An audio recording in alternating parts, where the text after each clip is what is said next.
probably one of the most magical experiences in my career/life. And it's just, to be able to design and make the chocolates for such a story in a film. This is the most creative, quirky, most extraordinary chocolatier in the entire world. So yeah, for me to have this job of creating these chocolates is just a dream come true and such an honor.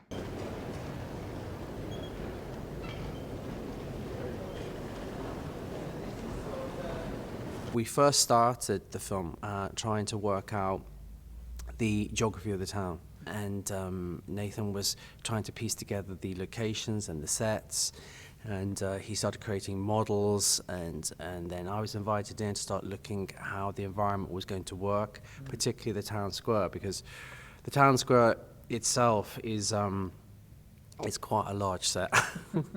It's a very, very large set, and it's built composite with the Palais Gourmet, and it was one of the first sets which we had to shoot on. So we had this enormous team who was actually behind us, actually getting us through it to make it work. The town is stuck in the past, and it's controlled, and it's made exclusive, and chocolate isn't available to absolutely everybody. And it's not looking into the future. And Willy arrives into this fusty world, and he's bringing color and light and chocolate for everybody. And when you get to the interior of his shop that he's actually created, I was really struck, and I was really overwhelmed by the sentiment that Paul wrote in the few lines which actually describes the interior of the shop.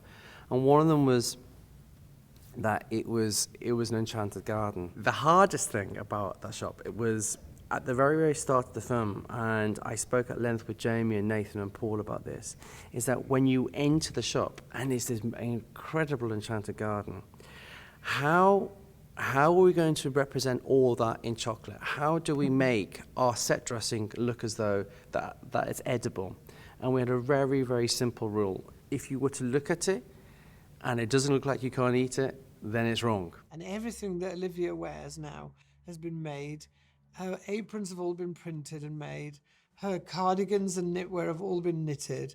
And her dresses have all been printed. Everything's been printed by Michael and made. So it's like part of it, after you've started doing that, it becomes like you have to do everything, That's so even things like her beautiful old overalls that she wears have been, they've been dyed in a certain way, and then they've had a sort of treatment where the dye is pushed out, and then other things are actually printed on them. So it might look like they're just a load of old clothes, but actually we know that they've all got. The fundamental thing about Willy Wonka and his whole costume is that by the time you meet him at the beginning of the film, he's been wandering the world in some of these clothes. He's owned all of those clothes, and he's been wandering the world, sometimes to hot countries where he wouldn't be wearing his velvet coat, and then other times to colder places where he would, and more. We didn't use the red velvet coat to start with because the ship is landing that he's been on for all this time.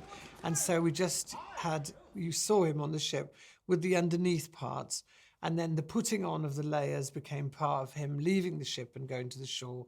And so the first thing, apart from the hat, which we can get to in a minute, but the first thing that you see that would be really Gene Wilder's Wonka world is when he goes into town, he puts on the red velvet coat. I mean, every piece of the chocolatier's tailored wools, for their suits, had to be dyed to a specific colour because Paul wanted them to be one green, one blue, and one yellow. That was their chocolate shop colour, that was their chocolate wrappers colour, and that was their colours of their clothes, everything they had. So it was, once that started, I think it was like a moment that we knew the key, and it was going to be colourful, and it was going to be more like a musical and less like a regular sort of story, more like a musical, and that the characters could be broad. Goodbye.